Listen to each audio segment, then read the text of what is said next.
পিতাকে হরণ করে নিয়ে গেলাম টিচার। একটু দেখছি আমি বনিতা সীতাকে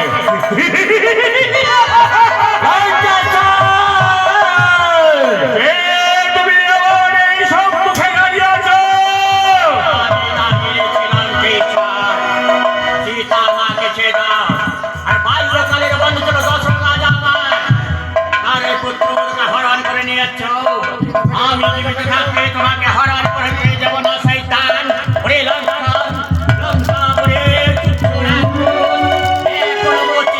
আমার সীতা মাকে ছেড়ে দাও। আর যদি আমি তোমার সীতা মাকে না ছেড়ে যুদ্ধে চলে যাও, এই ছুটে যায় তোমার সুন্দর ছেড়ে ফেলবো শয়তান।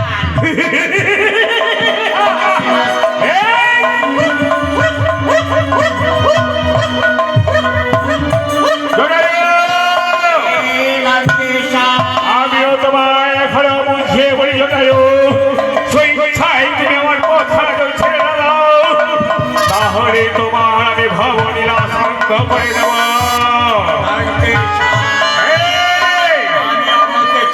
তুমি আমার সীতা মাকে তুমি না ছেড়ে যাও, তোমার 10 মুন্ড ছিঁড়ে ফেলবো শয়তান।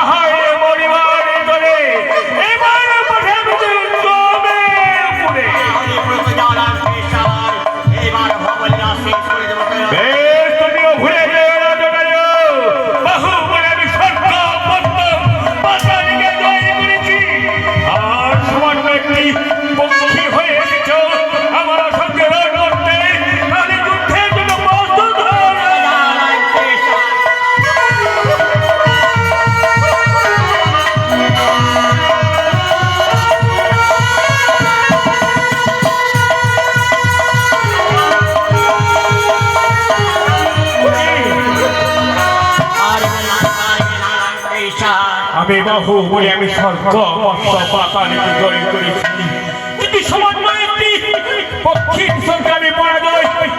না না না, যতক্ষণ হয়ে মধ্যে আমার রক্ত মাংস রয়েছে তাকে ছেড়ে দেব। চলে এসেছিবে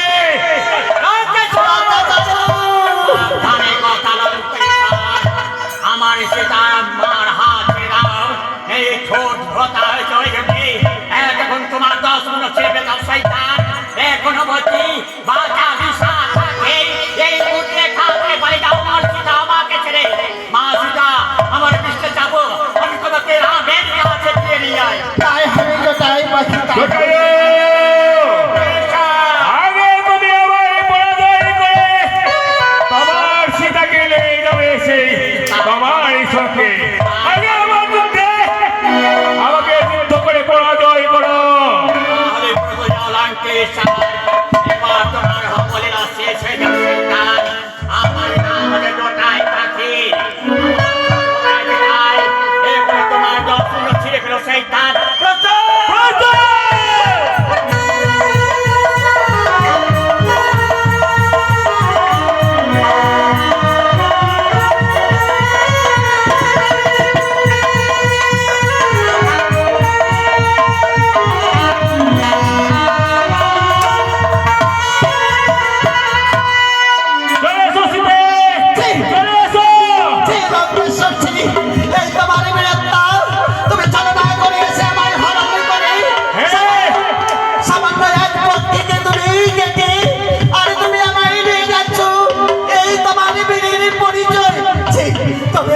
তবে আমার আশীর্বাদ আশীর্বাদ করো জটাই।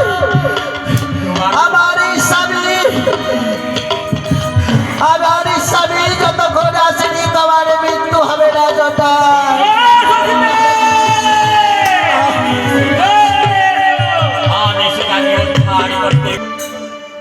গগন ভারে তাকিয়ে দেখি কি যেন ধেয়ে আসছে আমার পর্বতের দিকে। তবে কি দাদা বলি, আমার জনগণ সৈন্য পাঠাচ্ছে না। তাই যদি হয়ে থাকে আমি পাহাড়ের চূড়ায় উঠে দেখবো সেটি কি।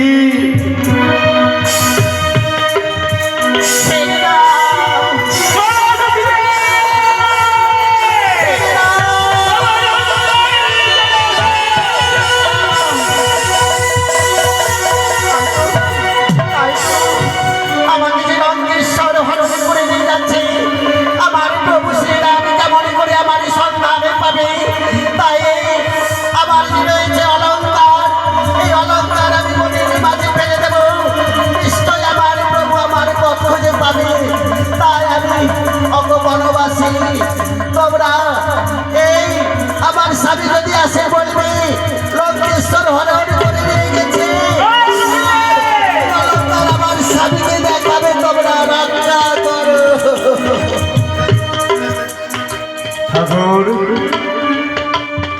আজ আমি নিরস্ত্র বলে ওই দুষ্টদ্রাচার লঙ্কেশ্বর না জানি কার নারীকে হরণ করে তার মায়ার রথে বসে লঙ্কার দিকে নিয়ে গেল, কিন্তু ওই হরণ করা নারী কি যেন ছুঁড়ে ফেলতে গেল। না না, আমি এইকে দেখি না কেন?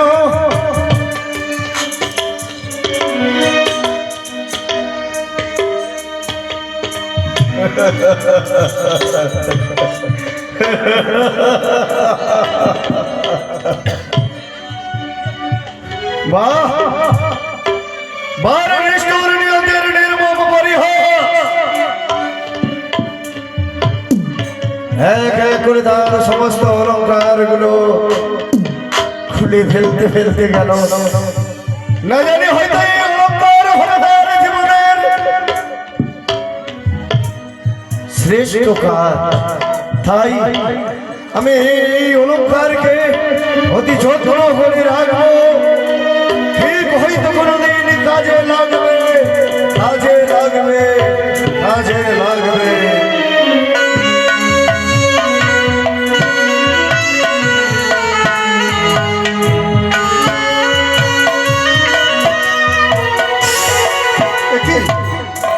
আমি চতুর্থ দিকে আমি দেখলাম, কিন্তু আমি দাদার তো সন্ধান পাচ্ছি না। সে দাদা কোথায়? না না না, আমি আর বিলম্ব করবো না, ছুটে যাবো আমি কুঠুরে।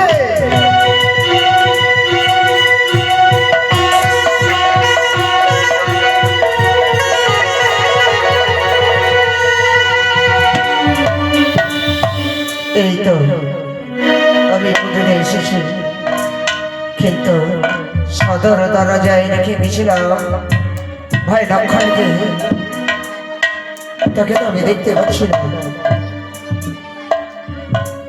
সে কোথায় গেছে?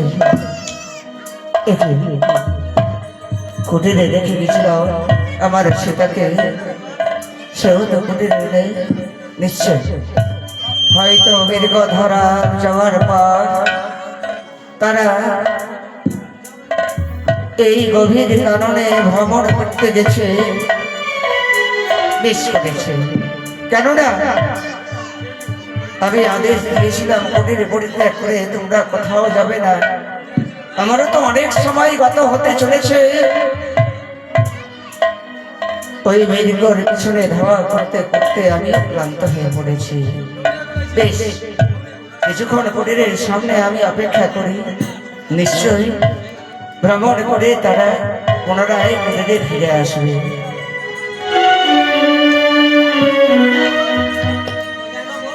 কি দাদা, কোথায় ছিলে? তুমি কি বিস্মরণ হয়ে গেছ? তোমার বৌদি বড় জেদ করেছিল, তাই আমি গেছিলাম ওই সোনার মৃগকে ধরার জন্য। আর তোমার বৌদিকে রেখে গেছিলাম কুটিরে। আর তোমায় বলেছিলাম ভাই লক্ষণ, যতক্ষণ সোনার মৃগ ধরে পুনরায় কুটিরে ফিরে আসে নাই, কুটির পরিত্যাগ করে তোমরা কোথাও যেও না। তুমি তো ফিরে এসেছো। কি বলেছ দাদা? তুমি ফিরে এসেছো, কিন্তু যেই দায়িত্ব দিয়েছিলাম তোমায়, আমার সেটাকে আমার হস্তে তুমি তুলে দাও। সে যে কি রয়েছে দাদা, আমি গেছিলাম একমাত্র তোমার সন্ধানে। আমার বাঁচাও বাঁচাও বলে চিৎকার করছিলে, কেউ না নিকেটে পড়েছি বিপদে, তাই ছুটে এসো লক্ষণ। তাই তো আমি গেছিলাম সন্ধানে দাদা, সে যে কুটিরে হতে পারে। তুমি বড় বড় করেছো, একবার গিয়ে দেখো কুটিরে কি তোমার বৌদি রয়েছে। সে যে কুটিরে রয়েছে দাদা, একটিবার লক্ষ্য করে। কোথায় দেবী? কি আমি বারবার নিষেধ করে গেছিলাম, এই গণ্ডি থেকে বাইরে যাবে না। ভাই লক্ষণ, হ্যাঁ বলো দাদা, গিয়েছে কোথায়? তুমি আমার অনেকখানি পরীক্ষা করছো সত্যি বাবা ভাই বা, কেননা তোমার বৌদিকে আমি কেমন ভালোবাসি, তাই আমার অনেকখানি তুমি পরীক্ষা করছো ভাই। কি বলছো দাদা? আমি যে প্রাণের চাইতেও আমার সীতাকে ভালোবাসি, দাও না ভাই আমার সীতাকে আমার কাছে তুমি ফিরিয়ে দাও। কি বলছো দাদা? আমি সত্যি বলছি, তোমার সংসারে গেছিলাম, সেই যে কুটিরে ছেড়ে গেছি, আমাকে মানে বলেছে আমি সহ্য না করতে পেরে আমি গেছিলাম, তাই আমি গন্ডি দিয়ে গেছিলাম, গন্ডির বাইরে যাতে না প্রবেশ করতে পারে, কোন শত্রু প্রবেশ না করতে পারে। হে দাদা, হে গন্ডি, সত্যি তো আমি দেখতে পাই কুটিরের সামনে গন্ডি রয়েছে, তার জন্য কি বলে তুমি গেলে ভাই? তোমার বৌদিকে বলেছিলে এই গন্ডি লঙ্ঘন করে তুমি কোথাও যেও না। হে দাদা, বলো আমাদের কুটিরে আসা অনেক সময় কত হতে চলেছে। হে দাদা, সে যে সন্ধ্যা হতে চলেছে, এখনো তো আমার সীতা আমাদের কুটিরে ফিরে আসে নাই।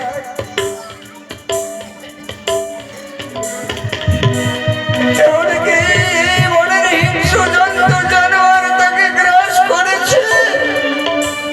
সে কি করে হতে পারে দাদা? তাকে গ্রাস করতে পারে? সে অন্য বাড়িতে গেছে হয়তো পুষ্প আনার জন্য, হতে আমরা গিয়ে দেখতে পারি। চলো না দাদা, চলো।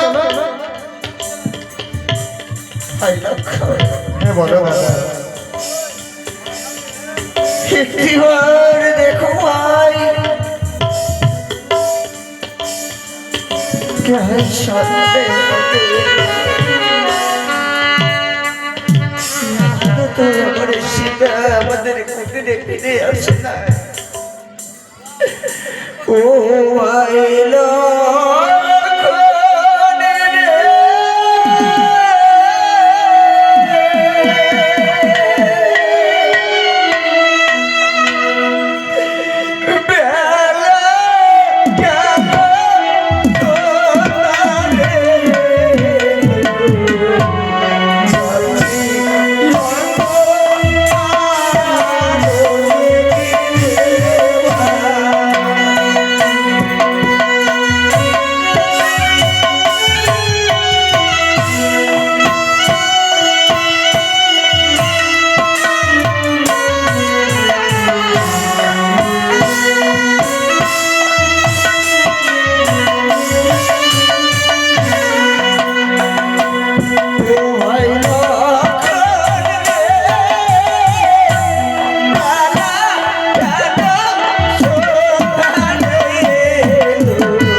দাদা আমি শীতলে বিচ্ছেদেও জ্বালা আমি সহ্য করতে পারবো না ভাই, তাই মনে মনে আমি স্থির করেছি আর এই জীবনে আমি বাঁচিয়ে রাখবো না। সামনে দেখতে পাই গঙ্গা, গঙ্গা সেই গঙ্গার জলে নিজের জীবনকে আমি বিপন্ন করে দিতে চাই। কি বলছো দাদা? এই পৃথিবীতে আর দাদা না, ভেঙে পড়লে চললে হবে না।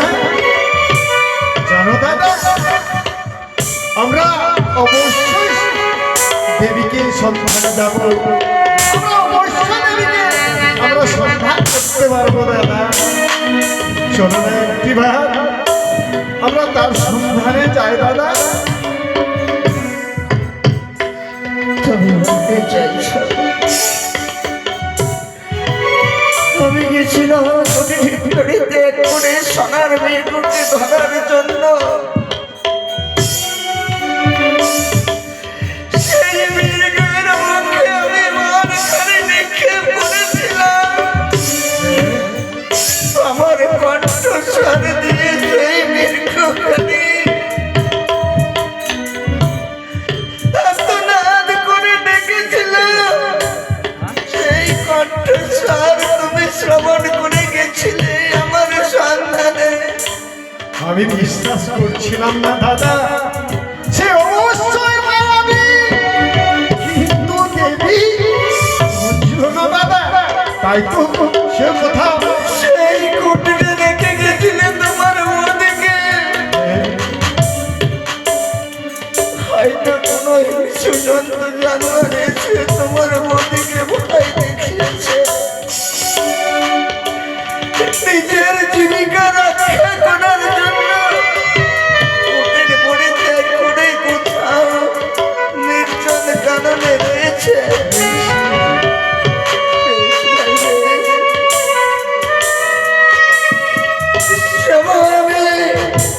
ওই গভীর কারণে তন্ন করে সন্ধান করব,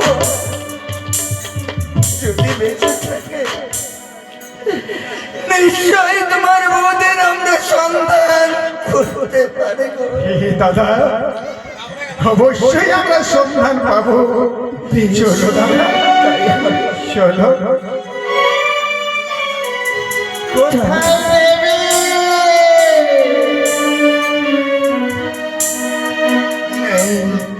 সেই কোথায় দেবী?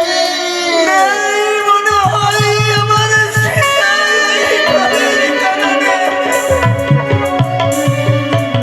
কি বলছো দাদা?